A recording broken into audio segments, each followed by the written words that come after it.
ఓం నమో వెంకటేశాయ. యోంతః ప్రవిశ్య మమ వాచమిమాం ప్రసుప్తాం సంజీవయత్య కిల శక్తిధరస్వధామ్నా అన్యాన్శ్చ హస్తచరణశ్రవణత్వగాదీన్ ప్రాణాన్నమో భగవతే పురుషాయ తుభ్యం.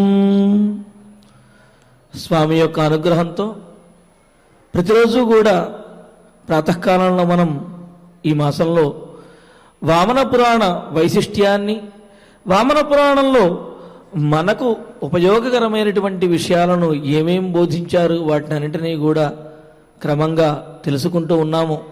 మరి అందులో భాగంగా సుకేశి అనే రాక్షసరాజు తాను ధర్మములన్నీ కూడా తెలుసుకోవాలి అనే ఆకాంక్షతోటి మగధ దేశానికి దగ్గరలో ఉన్న ఒకానొక అరణ్యంలోకి వెళ్ళి అక్కడ ఉన్న ఋషులను రాజధర్మాలను అదేవిధంగా ఆన్నిక ధర్మాలను ఆచరించవలసినటువంటి ధర్మాలన్నింటినీ కూడా అడుగుతూ ఉంటే ఆ మహర్షులు సుకేశికి చెబుతూ ఉన్నారు. మరి వాటిలో భాగంగా నిన్నటి రోజున మనం ఏ కార్యమును చేయరాదు అనే విషయాలను తెలుసుకున్నాము. అంతకు ముందు రోజు నిద్ర లేచిన తర్వాత ఎటువంటి కార్యములు చేయాలి, నిద్ర లేస్తూ ఎవరిని తెలుసుకోవాలి, అదేవిధంగా ఎటువంటి ఆలోచనలను మనం చెయ్యాలి అనే విషయాలను కూడా తెలుసుకున్నాము. ఈ రోజున భోజ్యములు త్యాజ్యములు అంటారు. అంటే ఏమిటి? మనం గ్రహించవలసినటువంటివి మనం విడిచిపెట్టవలసినటువంటివి అని చెప్పి చెబుతుంటారు. అవన్నీ కూడా మనకు 15వ అధ్యాయంలో చక్కగా తెలియజేశారు. మరి ఈ సుకేశి అడుగుతూ ఉన్నాడు, స్వామి ఎటువంటి ఆహారాన్ని స్వీకరించాలి, ఎటువంటి ఆహారాన్ని, ఎటువంటి వస్తువులను విడిచిపెట్టాలి అని అడిగితే మహర్షులు ఈ విధంగా చెప్పనారంభించారు. యచ్చవర్జ్యం మహాబాహో సదా ధర్మస్థితైర్నరైః యద్భోజ్యం చ సముద్దిష్టం కథయిష్యామహే వయం. శాస్త్రరీత్యా ఏది భోజ్యము అంటే ఏది తినడానికి యోగ్యమైనది అనే విషయాన్ని, అదేవిధంగా ఏది వర్జ్యము అంటే విడువదగినది అని అర్థం, ఏది విడిచిపెట్టదగినది అనే విషయాన్ని తెలియజేస్తాము యథాశాస్త్రముగా వినునాయన అని చెబుతూ ఇంకా అంటున్నారు, భోజ్యమన్నం పర్యుషితం స్నేహాత్కం చిరసంహృతం. సహజంగా మనం తినే ఆహారము ఎక్కువసేపు అది శుచిగా, శుభ్రంగా, స్వచ్ఛంగా ఉండాలి అంటే దాన్ని వండే ముందు నేతితోటి దాన్ని వేయించాలిట. కుదరని పక్షంలో నూనెతో అయినా సరే దాన్ని వేయించాలిట. మరి అందుకేనేమో పూర్వకాలంలో చూడండి, బియ్యాన్ని నేతిలో వేయించేవాళ్ళు, అలాగే పప్పును కూడా నేతిలో వేయించి ఆ తర్వాత దాన్ని వండేవారు. ఇప్పటికీ కూడా మీరు గమనించవచ్చు, మనం పసిపిల్లలకి ఆహారం పెట్టదలుచుకుంటే ఆ ఆహారాన్ని, ఆ బియ్యాన్ని నేతితో ముందు వేగిస్తారు, ఆ పప్పును కూడా నేతితో వేగించి ఆ తర్వాత ఉడికిస్తారు. అలా చేయటం ద్వారా ఆ ధాన్యంలో ఉన్నటువంటి దోషములన్నీ కూడా పోతాయి. అదేవిధంగా అది కనుక ఆహారం కొంత ఎక్కువసేపు కనుక ఉంచవలసి వస్తే, ఏ ప్రయాణమో చేస్తున్నారు, మరి ప్రయాణంలో 5-6 గంటల సేపు అది నిలవ ఉండవలసి వస్తుంది. అటువంటి సందర్భంలో కూడా ఆ ఆహారం అనేది స్వచ్ఛంగాను శుచిగాను ఉంటుందిట. అందుకని నేతితో కానీ నూనెతో కానీ వండే ముందంటే ఆహారాన్ని వండే ముందు నేతితో కానీ నూనెతో కానీ మరొకసారి వేయించాలి అనే విషయాన్ని కూడా తెలియజేస్తున్నారు. దాని ద్వారా ధాన్యశుద్ధి కలుగుతుంది అని. మరి ఇలా వేయించడం కుదరకపోతే ఏం చేస్తామండి అని అంటే, ఆ ధాన్యాన్ని ఎండలో కనుక కొంతసేపు ఉంచినట్లయితే, అలా ఎండలో ఉంచడం ద్వారా కూడా ధాన్యంలో ఉన్నటువంటి దోషములన్నీ కూడా పోతాయి. ఆ ధాన్యము స్వచ్ఛంగా ఉంటుంది, వండిన తర్వాత ఎక్కువసేపు శుచిగా ఉంటుందనే విషయాన్ని తెలియజేస్తున్నారు. అస్నేహావ్రీహయశ్లక్ష్ణ వికారాపయసస్తదా తద్వద్విదలకానీవ భోజ్యాని మనురబ్రవీత్. మరి ఈ ధాన్యములు ఏవైతే ఉంటాయో, అలాగే ఈ పయస అంటే పాలు ఇలాంటివి ఏవైతే ఉన్నాయో అవి వాటికి ఎప్పుడూ కూడా శుచి అనేది ఉంటుందిట. అందుకనే పాలు ఎక్కడి నుంచైనా సరే మనం తెచ్చుకున్నప్పటికీ కూడా అవి శుచి అయినవే అనే విషయం మనకు వామన పురాణం ద్వారా తెలుస్తూ ఉన్నది.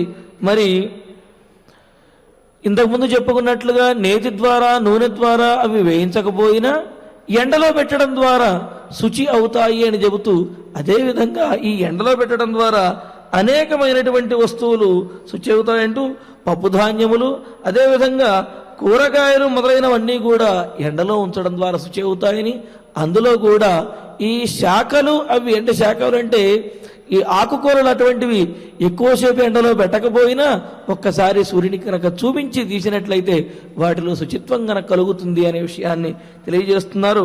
ఇంకో విషయం ఏమంటున్నారంటే, మరి ఏ వస్తువుని వేటితోటి శుభ్రం చెయ్యాలి, శుచిగా ఉండాలి అంటే అనే విషయాన్ని కూడా చెబుతున్నారు. మణిరత్న ప్రవాళానాం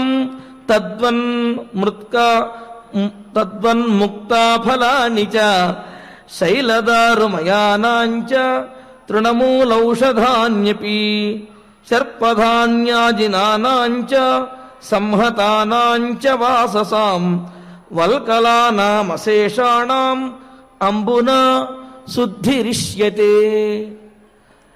మరి అన్నింటికీ కూడా మనం నూనెతోటి నేతితోటి శుద్ధి చేయవలసినటువంటి అవసరం లేదు.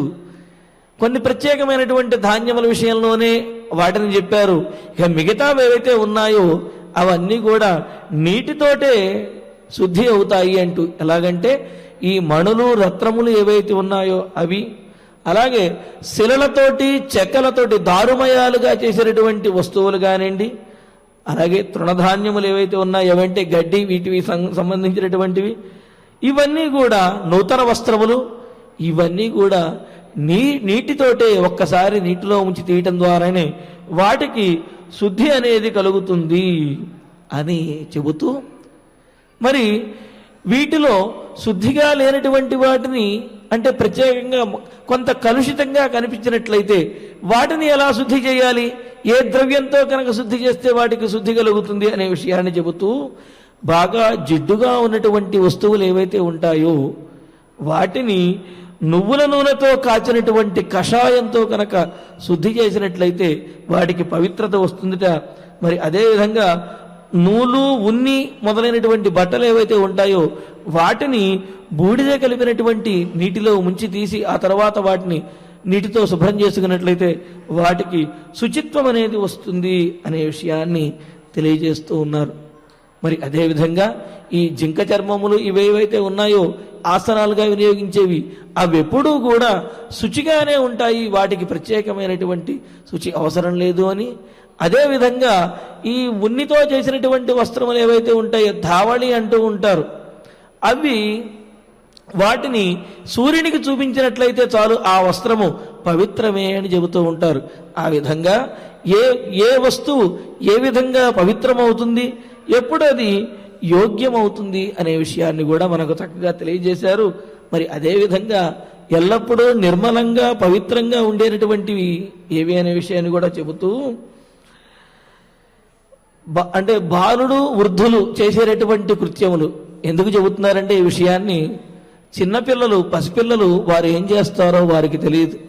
అదేవిధంగా అదే అవస్థలో ఉండేటటువంటి వారు పెద్దవాళ్ళు వయసు మీరినటువంటి వాళ్ళు, మరి వారు చేసేటటువంటి కృత్యములు కూడా చూడటానికి కొంత ఇబ్బందికరంగా ఉండవచ్చు. అయినప్పటికీ కూడా పసిపిల్లలు పెద్దవారు ముసలివారు చేసినటువంటి కృత్యములన్నీ కూడా పవిత్రమైనవే, వాటిలో మనం తప్పులు ఎంచరాదు. అవేదో పెద్ద దోషముల్లాగా అపరాధములులా భావించవలదు.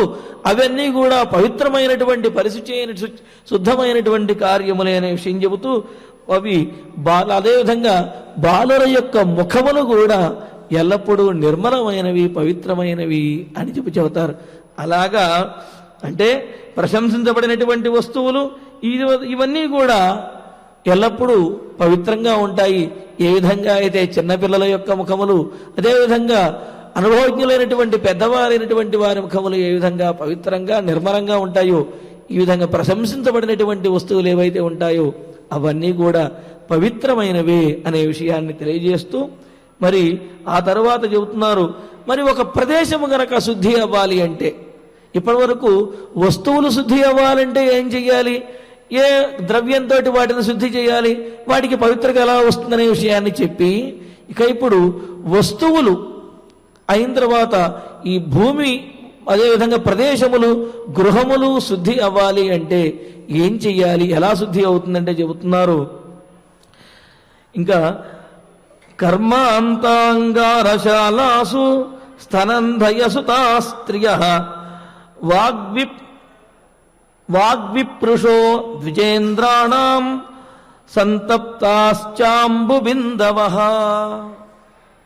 ఇంకా ఏ ఏ ప్రదేశములు శుచి అయినవి అని చెబుతూ, ఎక్కడైతే మనం ధాన్యాన్ని నిలవ ఉంచుతామో ఆ ధాన్యాగారములు ఎల్లప్పుడూ కూడా శుచి ప్రదేశములు, అవి పవిత్రమైనటువంటి ప్రదేశములే అవుతాయిట. అంతేకాదు అంగారశాలాసు అని కూడా చెప్పారు. మరి దీంట్లో విశేషం చూడండి. అంగారము అంటే బొగ్గు. ఈ బొగ్గు నిలవ ఉంచేటటువంటి ప్రదేశం ఏదైతే ఉందో ఆ ప్రదేశములు కూడా పవిత్రమైనవి. అలాగే బాలింత స్త్రీలు, పాలు తాగేటటువంటి శిశువులు, అలాగే బ్రాహ్మణులు వేదోచ్చారణ చేసేటప్పుడు ఆ తుంపరలులాగా పడతాయి కదా, ఆ తుంపరలు, అలాగే వేడి నీళ్లు, ఇవి ఎప్పుడూ పవిత్రమైనవే అని చెబుతున్నారు. చూడండి, ధాన్యాగారములు, అలాగే బొగ్గు నిలవ ఉంచేటటువంటి ప్రదేశములు, అలాగే చిన్నపిల్లలు అంటే పాలు తాగేటటువంటి పసిపిల్లలు, అదేవిధంగా బాలింత స్త్రీలు, వేదోచ్చారణ చేసేటప్పుడు ఆ ముఖము నుండి జాలువారినటువంటి తుంపరలు, ఉష్ణోదకము అంటే వేడి నీళ్లు, ఇవి ఎల్లప్పుడూ కూడా పవిత్రములే అని అంటారు. ఇంకో మాట కూడా అంటారు, విప్రుషో బ్రహ్మ బిందవః అని. మరి వేదోచ్చారణ చేసేటప్పుడు తుంపరలు పడతాయి కదా, వాటిని బ్రహ్మబిందువులు అని అంటారట. కాబట్టి అవి కూడా పవిత్రమైనవే అనే విషయాన్ని మనకు పెద్దలు తెలియజేస్తున్నారు. మరి అదేవిధంగా మరి ఈ భూమి ఇప్పుడు చెప్పారు ఒక ప్రదేశం ఏ విధంగా శుద్ధి అవుతుందని. మరి ఒక గృహము కానివ్వండి భూమి ఎలా శుద్ధి అవుతుంది అనే విషయాన్ని చెబుతూ, భూమిర్విశుద్ధ్యతే ఖాతా దాహమార్జన గోక్రమైః లేపాదుల్లేఖనాత్ సేకాత్ వేష్మ సమ్మార్జనార్చనాత్. భూమి కానివ్వండి ఒక గృహము కానివ్వండి ఎలా శుద్ధి అవుతుందంటే, ఖాతాత్ భూమిని తవ్వటం ద్వారా అది శుద్ధి అవుతుంది. అందుకనే భూ విలేఖనం అంటూ ఉంటారు. ఏదైనా యజ్ఞయాగాదులు చేస్తున్నప్పటికీ, ఇల్లు కడుతున్నప్పటికీ ముందు భూమిని దున్నుతారు. అలా దున్నటం ద్వారా అది పవిత్రం అవుతుంది. ఒకవేళ దాంట్లో ఏమైనా దోషాలు ఉన్నప్పటికీ కూడా అవి బయటకు తీసేసి వాటికి సంబంధించినటువంటి ప్రాయశ్చిత్తాలు చేసుకునే అవకాశం ఉంటుంది. కావున భూమిని ఖాతాత దున్నటం ద్వారాను, అదేవిధంగా దాహమార్జన గోక్రమై అంటున్నారు. మరి భూమి మీద ఏదైనా కనుక చెత్తాచెతారం మొదలైనటువంటి అశుచి అయినటువంటి పదార్థాలు కనుక ఉన్నట్లయితే వాటిని దాహేన అంటే అగ్ని సంస్కారం ద్వారా శుచి చేయవచ్చును, అదేవిధంగా వాటిని తొలగించి శుచి చేయవచ్చును అని చెబుతూ మనందరికీ కూడా అనుభవంలో ఉన్నటువంటి ఒక విషయాన్ని తెలియజేస్తున్నారు. గోక్రమైహి అని అంటే ఆవు యొక్క పాదముల గిట్టల స్పర్శతో కూడా ఆ భూమిని శుచి చేయవచ్చును అని చెబుతున్నారు. అందుకనే చూడండి, ఇప్పటికీ కూడా ఎవరైనా ఇల్లు కట్టుకునే ముందు ఆ స్థలాన్ని తీసుకుంటే ఆ స్థలంలో కొంతకాలము గోవులను గోశాలలుగా వినియోగిస్తారు. ఎందుకు అంటే ఆవులు కనుక నివసించినట్లయితే, ఆవులు ఆ ప్రదేశంలో ఉన్నట్లయితే కనుక ఆ భూమిలో ఉన్నటువంటి దోషములన్నీ కూడా పోతాయి అని మనకు ఈ విధంగా వామన పురాణంలో తెలియజేస్తున్నారు. కావున అందుకేనేమో ఇప్పటికీ మనం గృహప్రవేశం చేసుకుంటూ ఉంటే అంతకు ముందు రోజే ఆవును తీసుకుని వెళ్ళి ఆ ఇంట్లో మనం కట్టేసి ఆ తర్వాత ఆవు ఆ ఇంట్లో గోమయాన్ని గోపంచకాన్ని ఉంచిన తర్వాత రోజు తీసుకొస్తాం. దానికి కారణం ఏమిటి అంటే ఇదిగోండి వామన పురాణంలో మనకు ప్రమాణం కనిపిస్తూ ఉన్నది. లేపాదుల్లేఖనాత్ సేకాత్ వేష్మ సమ్మార్జనార్చనాత్. గోవుని ఆ స్థానంలోనూ ఆ భూమి యందు ఉంచడము ఆ ప్రదేశంలో. అదేవిధంగా వేష్మ అంటే గృహము అని అర్థం. మరి గృహం ఎలాగా శుద్ధి అవుతుందంటే అవకాశం కుదిరితే గోవుని ఇంటిలోకి తీసుకువెళ్ళడము అది ఒక పద్ధతి. అలా అవకాశం లేని పక్షంలో ఆవు పేడతోటి ఆ ఇంటిని అలకినా, లేకపోతే గోపంచకం అంటే ఆ గోమూత్రం ఏదైతే ఉందో ఆ గోమూత్రాన్ని ఇంట్లో అంతటా కూడా చల్లినప్పటికీ ఆ ఇల్లంతా కూడా పవిత్రమవుతుంది. ఆ ఇంటిలో ఉన్నటువంటి వాస్తు దోష శల్య దోషములు ఏవైతే ఉన్నాయో ఆ దోషములన్నీ కూడా నశిస్తాయి అని చెబుతున్నారు. ఎందుకు అంటే ఎంత మనం కొలతలు పెట్టి కట్టుకున్నా, ఎంత గొప్పగా చూసినా, ఎంత ఖచ్చితంగా చూసినప్పటికీ కూడా ఖచ్చితంగా అందులో కొంత తేడా ఉండేటటువంటి, ఆ కొలతలలో కొంత తేడా ఉండే అవకాశం ఉంది. వాస్తులో కొంత లోపం వచ్చే అవకాశం ఉన్నది. మరి అటువంటి లోపములన్నీ కూడా పూరించబడాలి. అదేవిధంగా ఆ భూమిలో ఇంతకుముందు ఏం జరిగిందో, ఇంతకుముందు ఏం ఉంచారో మనకు తెలియదు కదా. అదేవిధంగా ఎముకలు కానివ్వండి, అలాగే ఈ వెంట్రుకలు కానివ్వండి, ఇలాంటివి ఉండేటటువంటి ప్రమాదం ఉన్నది కదా. మరి ఇటువంటి దోషములన్నీ కూడా పోవాలి అంటే గోవు స్పర్శతోటి, గోవు ఆ ప్రదేశంలో, ఆ భూమి యందు, ఆ ఇంటి యందు నివసించడం ద్వారా ఆ ఇంటిలోనూ ఆ ప్రదేశంలో ఉన్నటువంటి సకల దోషములు కూడా సమసిపోయి ఆ భూమి నివాస యోగ్యమవుతుంది అనే విషయాన్ని చెబుతున్నారు. ఇంకో మాట ఏమంటున్నారు? సమ్మార్జనార్చనాతు. అంతేకాదు, మరి ఆ భూమి యందు, ఆ గృహము యందు కూడా సమ్మార్జనము మొదలైనటువంటి ఈ గోవు ప్రభావం ద్వారా శుద్ధి జరుగుతుంది. అదేవిధంగా అర్చనాత్ అని అంటారు. అర్చన అంటే ఏమిటి? పూజాది కార్యక్రమం, యజ్ఞయాగాదులు నిర్వర్తించడము, పూజలు చేయటము అని. ఏమిటి అంటే మనం గృహప్రవేశం అప్పుడు కూడా మీరు గమనించవచ్చును, ముందు గణపతి పూజ, లేకపోతే విశ్వక్సేనారాధన, పుణ్యాహవాచన, ఈ విధంగా వాస్తుహోమము ఇవన్నీ కూడా చేస్తూ ఉంటాం. ఎందుకు చేస్తాము అంటే ఆ ఇంట్లో నిర్వహించబడేటటువంటి ఏ కార్యములు కూడా విఘ్నం అవ్వకుండా అన్ని కార్యములు కూడా నిర్విఘ్నంగా కొనసాగాలి అని. అదేవిధంగా పుణ్యాహవాచనము అంటారు. పుణ్యాహవాచనం చేసేటప్పుడే అతి స్మార్తులు చెబుతూ ఉంటారు, పురోహితులు మనకు చెబుతూ ఉంటారు ఏమని? గృహభూభాండ దేహ ఆత్మస్థల మండప శుద్ధ్యర్థం అంటారు. గృహములు, భూమి, భాండము అంటే ఉన్న పాత్రలు, దేహము అంటే ఆ యజమాని యొక్క దేహము, మండపము అంటే అక్కడ ఉన్నటువంటి స్థలము మొదలైనవన్నీ కూడా శుద్ధి అవ్వాలి అని చెప్పి ఈ పుణ్యాహవచన కార్యక్రమాన్ని ఆచార్యులు, గురువులు మన చేత నిర్వర్తింపజేస్తూ ఉంటారు.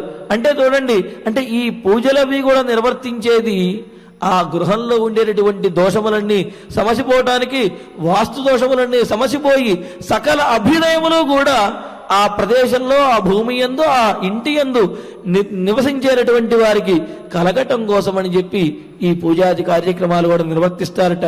మరి అవి ఎందుకు చేయాలనే విషయాన్ని మనకు ఈ వామన పురాణంలో గోచరిస్తూ ఉన్నది.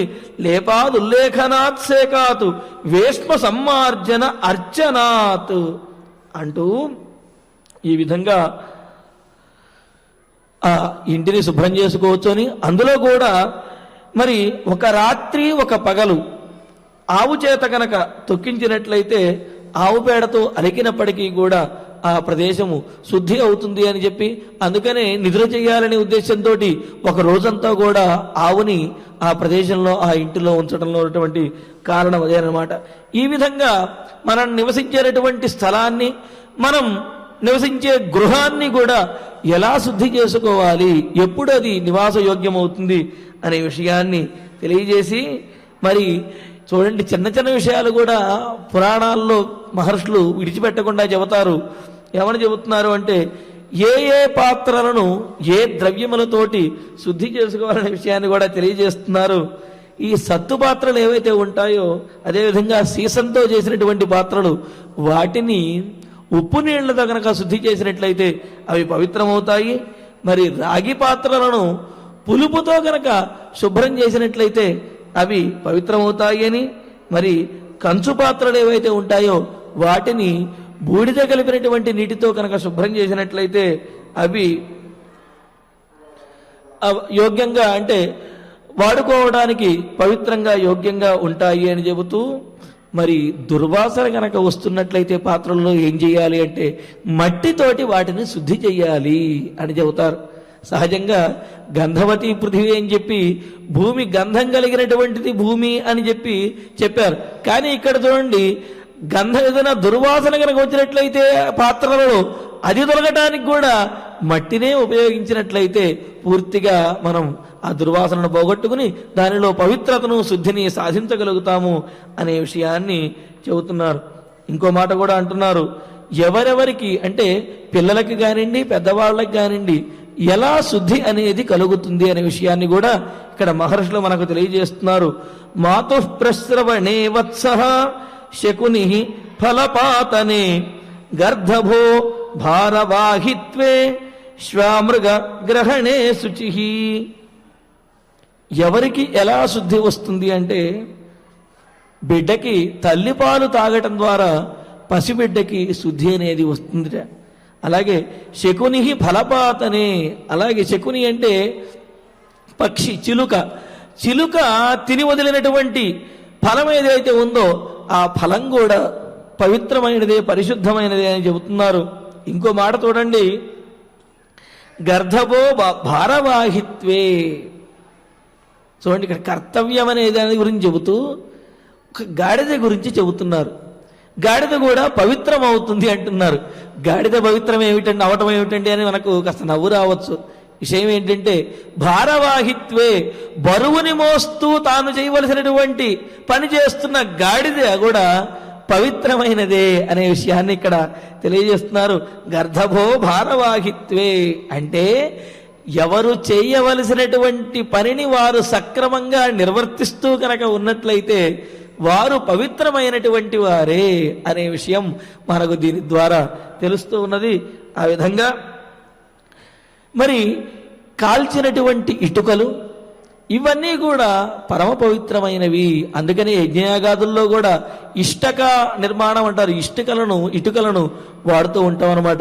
ఈ విధంగా ఎవరెవరికి ఎలా పవిత్రత వస్తుంది అనే విషయాన్ని తెలియజేస్తూ పాలు తాగేటటువంటి శిశువు, అలాగే భారం వహించేటటువంటి గాడిద కూడా, అంటే ఎవరి కర్తవ్యాన్ని వారు నిర్వర్తించేటటువంటి వారు, అదేవిధంగా కాల్చినటువంటి ఇటుకలు, ఇవన్నీ కూడా మరి ప్రకృతిలో సహజంగా ఉండేటటువంటివి ఏవైతే ఉంటాయో మరి వాటికి పరిశుద్ధి ఎలా వస్తుంది అని అంటే, మరి అడవిలో ఉండే వాటికి ఎలా వస్తుంది అని అంటే, గాలి ద్వారాను నీటి ద్వారాను కూడా ప్రకృతి సిద్ధంగా ఉండేటటువంటి వాటికి పవిత్రత అనేది వస్తుంది.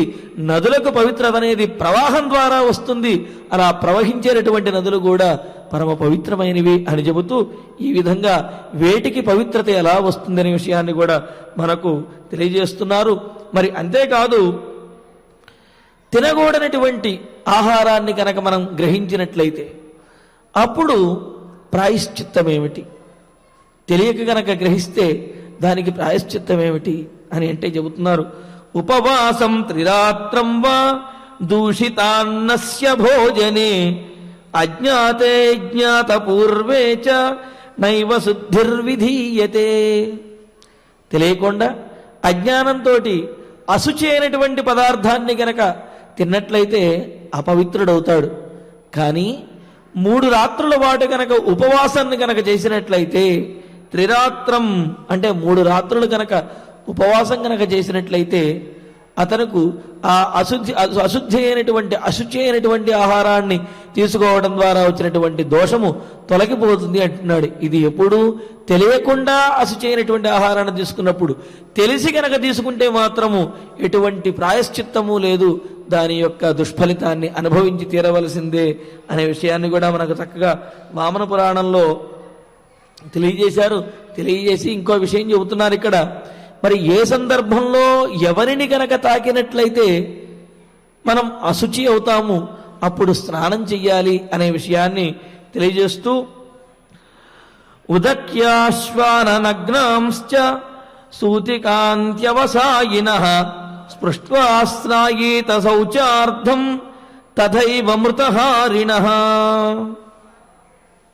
ఇక్కడ చెబుతూ రజస్వలైనటువంటి స్త్రీలను తాకినప్పుడు, అలాగే ఈ అశుద్ధమును భక్షించేటటువంటి శునకములు, కుక్కలు ఏవైతే ఉంటాయో వాటిని తాకినప్పుడు, దిగంబరుడుగా ఉన్నటువంటి వాడిని తాకినప్పుడు, అలాగే ప్రసూతి అయినటువంటి పురుడులో ఉన్నటువంటి స్త్రీని తాకినప్పుడు, ఎవరైనా శవవాహకులు ఉంటే వారిని కనుక తాకినప్పుడు, వీరందరినీ తాకినప్పుడు స్నానం చెయ్యాలి అని చెబుతున్నారు. స్నానంతో శుద్ధి అవుతుంది అని ఇక్కడ గుర్తుపెట్టుకోవాలి. రజస్వలైనటువంటి స్త్రీని, అలాగే ఈ అశుద్ధమును భక్షించేటటువంటి శునకాన్ని, దిగంబరుడైనటువంటి వాడిని, పురుడులో ఉన్నటువంటి స్త్రీని, అలాగే శవవాహకులు ఎవరైతే ఉంటారో వారిని వీరిని కనుక పొరపాటున తాకినట్లయితే, తగిలినట్లయితే, స్నానం చేసినట్లయితే శుద్ధి అవుతుంది అని చెబుతూ, మరి ఇంకోటి కూడా మనకు దారిలో వెళుతూ ఉంటే ఎముకలు అలాంటివి తగులుతూ ఉంటాయి కాళ్ళకి, ఎప్పుడన్నా పొరపాటున చీకట్లో చూడకుండా వెళ్ళినప్పుడు. మరి అప్పుడు ఎలాగా అని అంటే దానికి కూడా ప్రాయశ్చిత్తం చెబుతున్నారు. ఎండిపోయినటువంటి ఎముకను కనుక కాలికి తగిలినట్లయితే, శరీరానికి తగిలినట్లయితే ఆచమనం చేస్తే కనుక, ఆచమనం చేయటం ద్వారాను ఆవుని కనుక తాకినట్లయితే శుచి అవుతుంది. అలా కాకుండా మాంసంతో కూడినటువంటి ఎముకను కనుక తాకినట్లయితే, తగిలినట్లయితే, స్నానం చేసినట్లయితే శుద్ధి అవుతుంది అని చెప్పి, ఈ విధంగా ఏ సందర్భాలలో స్నానం ద్వారా శుద్ధి అవుతుంది, ఏ సందర్భంలో ఆచమనం ద్వారానో గోస్పర్శ ద్వారాను కూడా శుద్ధి అవుతుంది అనేటువంటి విశేషాలను తెలియజేసి, మరి ఏ వస్తువులని తాకకూడదు అనే విషయాన్ని కూడా చెబుతున్నారు. ఏమని? నలంఘయేత్ పురీషాస్త్రు స్టీవనోద్వర్తనానిచ. కొన్ని దాటకూడనటువంటి వస్తువులు ఉంటాయి. అంటే మనం చూసిన వెంటనే వాటి మీదుగా కాళ్ళు వేసి దాటి వెళ్ళిపోతూ ఉంటాం.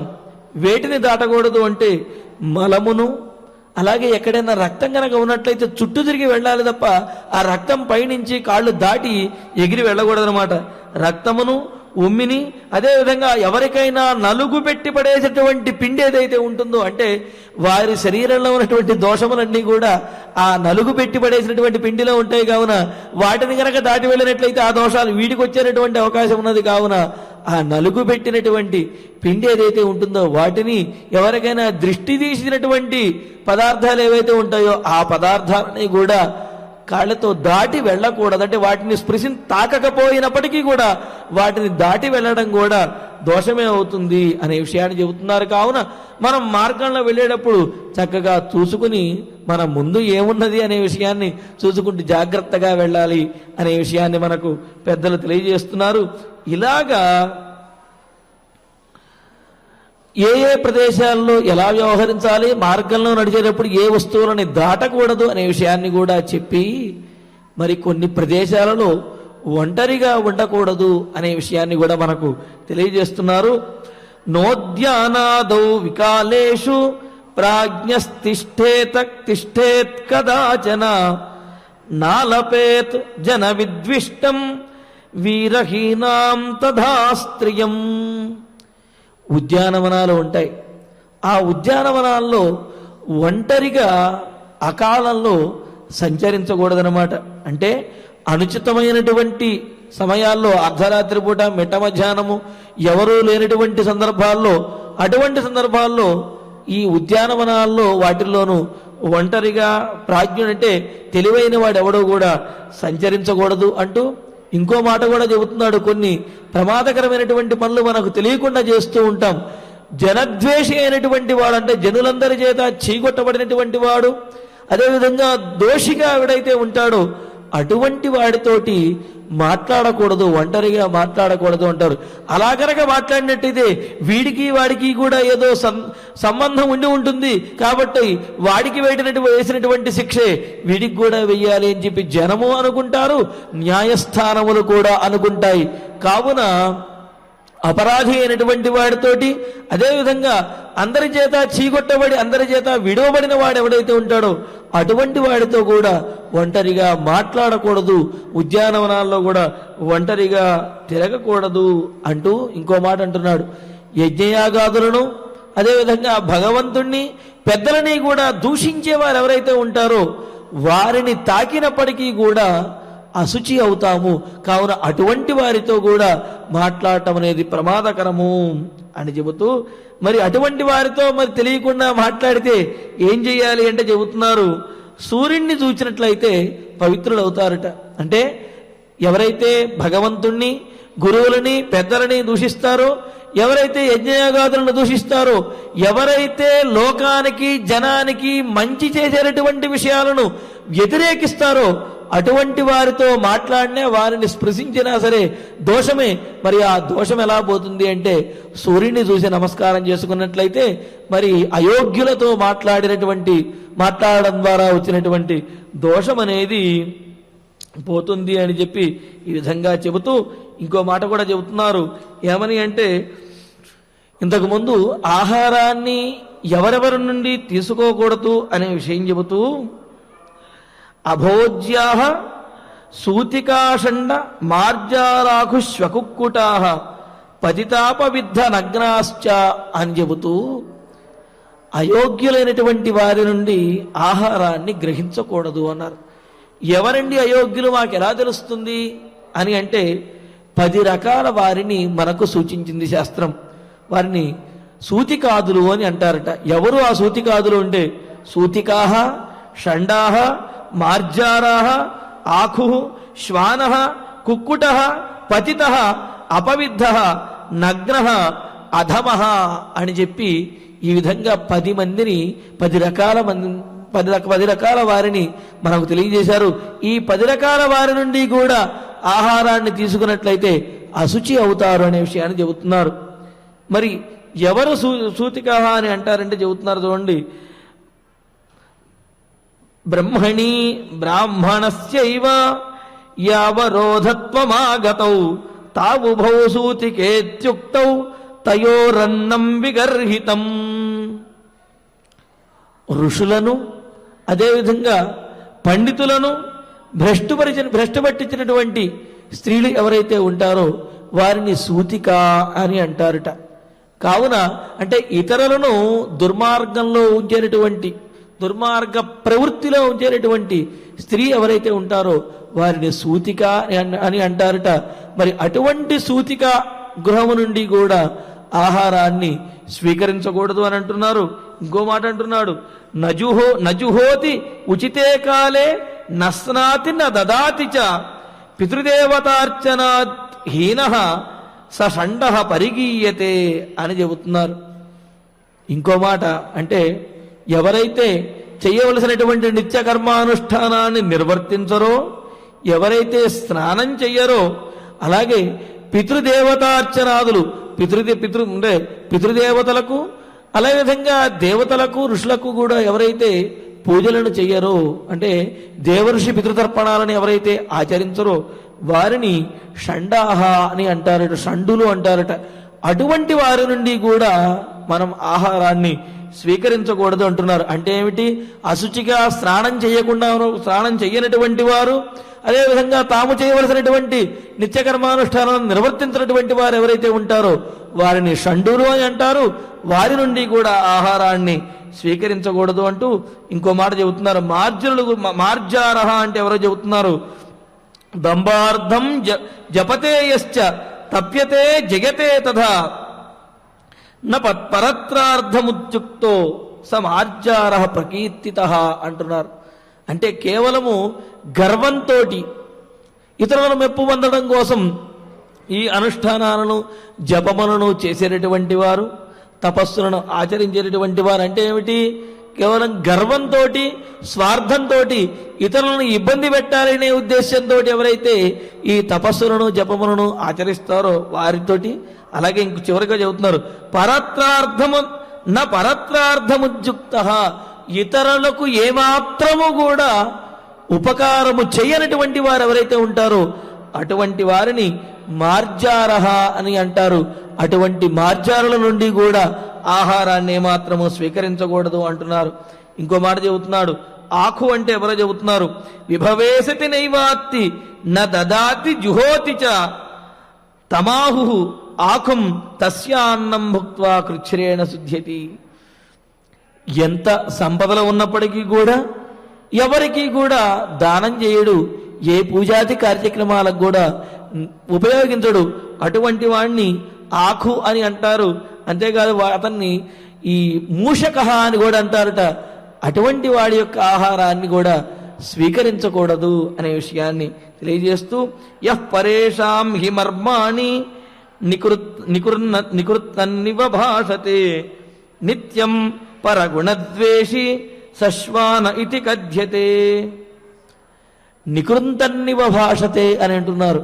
అంటే ఇతరులను మానసికంగా హింసించడం కోసం సూదులతో పొడుస్తున్నట్లుగా ఎవడైతే సూటిపోటి మాటలను ఎల్లప్పుడూ మాట్లాడతారో వారిని శ్వానః అని అంటారు.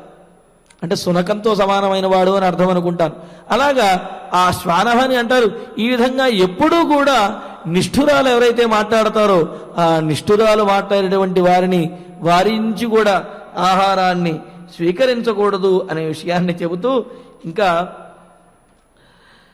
సభాగతానాం యస్సభ్యః పక్షపాతం సమాశ్రయేత్ తమాహు కుక్కుటం దేవాః తస్యాప్యన్నం విగర్హితం.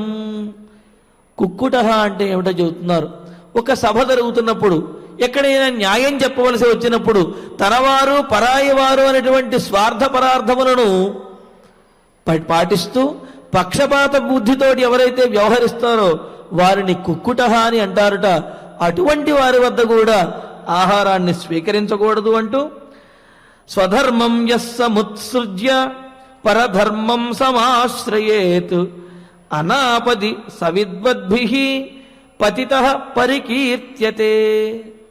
ఎవరైతే తనకు ఏమాత్రము ఆపద లేకపోయినా తనకు ఏమాత్రము ఇబ్బంది లేకపోయినప్పటికీ కూడా తన ధర్మాన్ని విడిచిపెట్టి పరధర్మాన్ని ఎవరైతే ఆశ్రయిస్తాడో లాభాపేక్షతో కానివ్వండి స్వార్థబుద్ధితో కానివ్వండి ఏ విధంగా అయినా సరే అంటే ఇతరులకు అపకారం చేయాలనే బుద్ధితో కానివ్వండి ఎవరైతే తన ధర్మాన్ని విడిచిపెట్టేసి ఇతర ధర్మాన్ని ఆచరించడానికి పూనుకుంటాడో ఆచరించడానికి ఉద్యుక్తుడవుతాడో అటువంటి వాణ్ణి పతితుడు అని అంటారుట.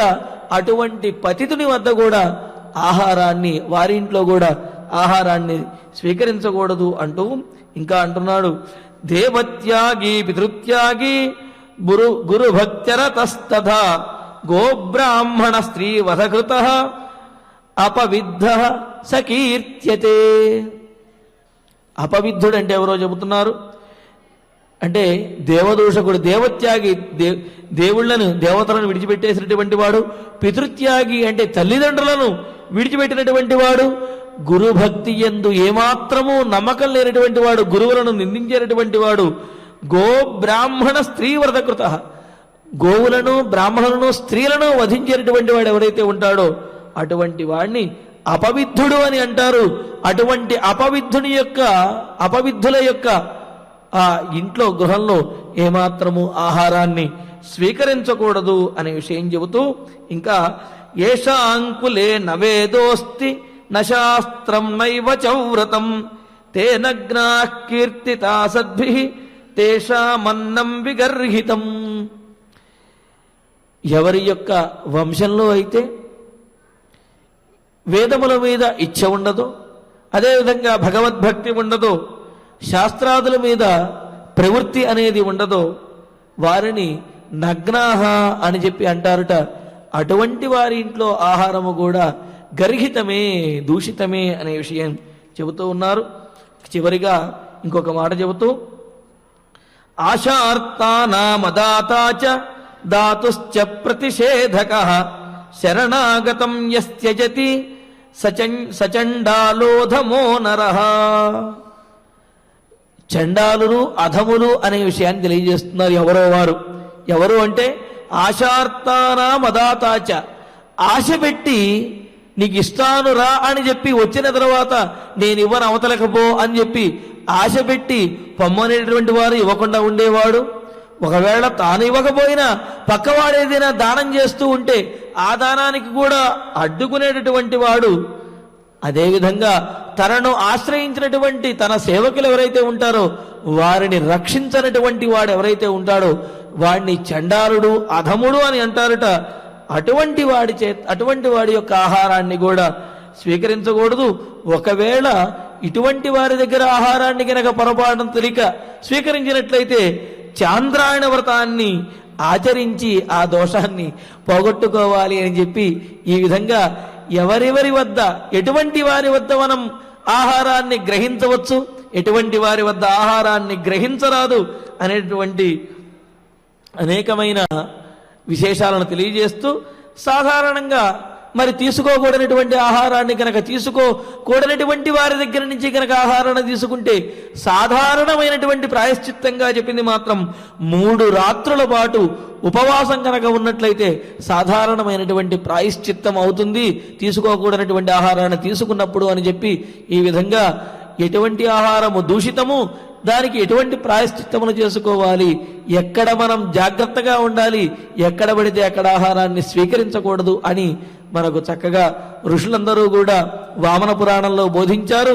సుకేశి మహారాజుకి ఉద్బోధించారు. సుకేశి మహారాజు ఈ విషయాలన్నీ కూడా తెలుసుకుని తన రాజ్యంలోకి వెళ్ళి రాక్షసులందరికీ కూడా బోధిస్తారు. చూడండి, ఆ రాజ్యంలో రాక్షసులందరూ కూడా ఈ ఋషులు చెప్పినటువంటి ఈ నియమాలన్నింటినీ కూడా పరిపాలిస్తారు. పరిపాలించినప్పటికీ దేవతలకే ఆశ్చర్యం కలుగుతుంది.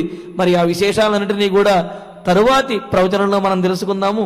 ఇక ఇప్పుడు ఈనాటి స్తోత్రాన్ని పారాయణ చేద్దాము. సనకాదులు చేసినటువంటి భగవత్ స్తుతి, శ్రీమన్నారాయణుడు స్తుతించినటువంటి ఆ స్తోత్రం ఏదైతే ఉందో ఆ స్తోత్రాన్ని మనం చక్కగా పఠిద్దాము. అథ వామన పురాణే క్షేత్రఖండే పంచత్రింశేऽధ్యాయే సనకాది పరమయోగికృత భగవత్ స్తుతి వామదేవ ఉవాచ ఏవముక్తే తతస్తేతు సనకాద్యాశ్చ యోగినః ప్రణమ్య తుష్టువృద్దేవం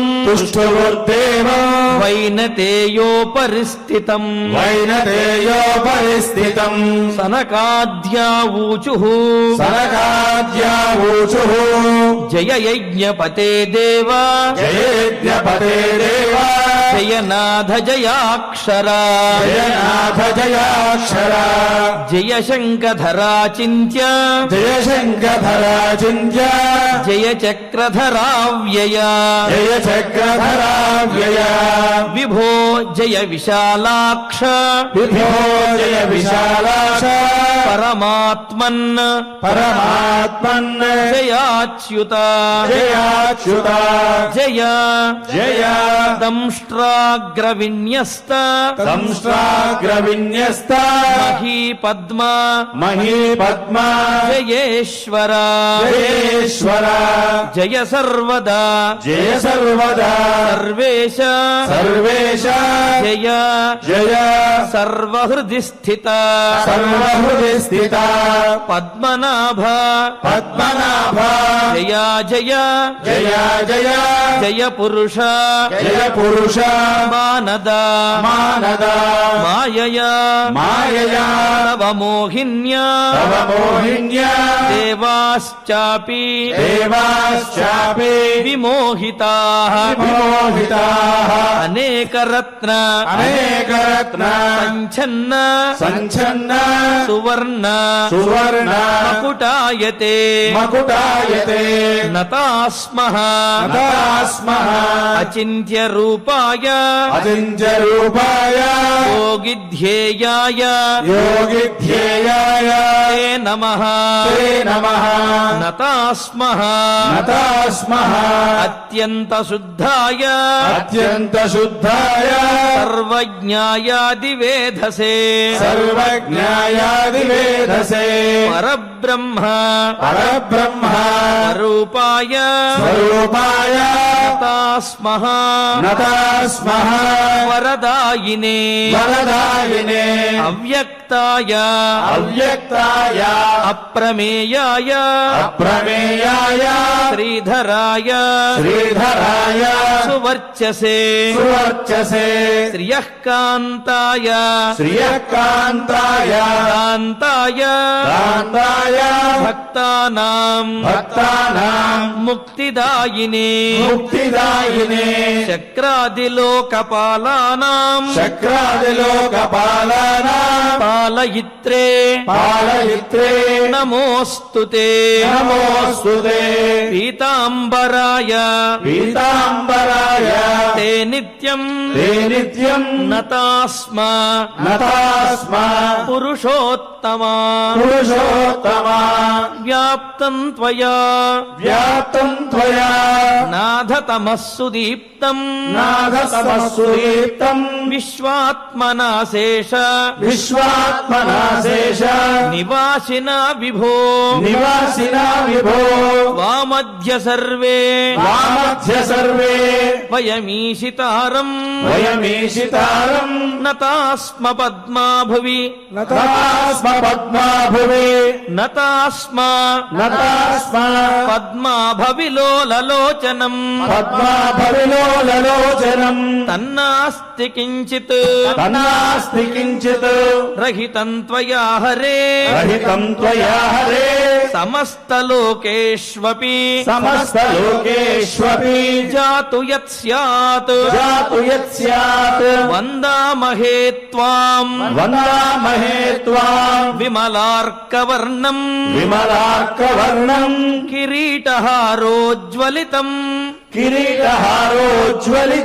శుభోరుకం ఏతత్పరం రూపమపేత జన్మ జరాదిదోషం విమలం విశోకం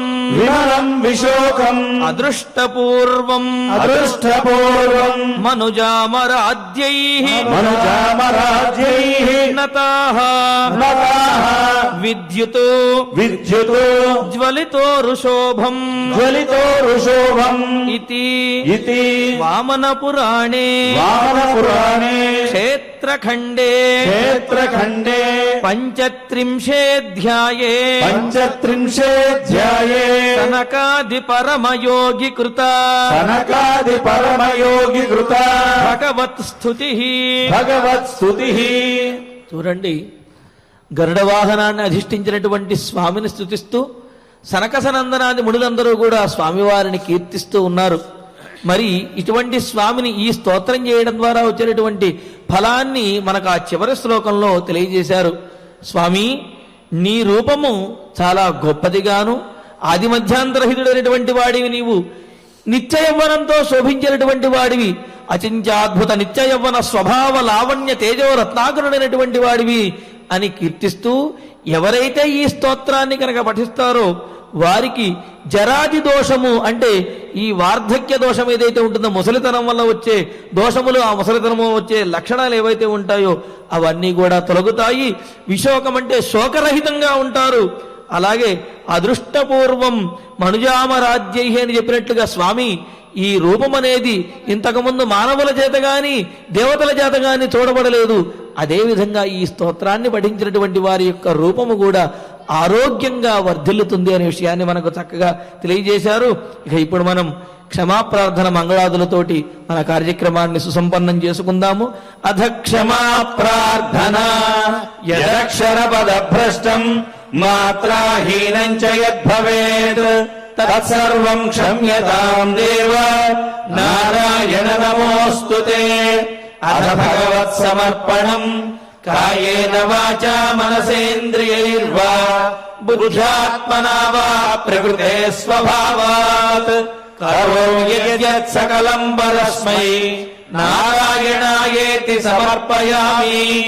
అథ మంగళం శ్రియకాంతాయ కళ్యాణ నిధయే నిధయేర్ధినాం శ్రీవేంకట నివాసాయ శ్రీనివాసాయ మంగళం.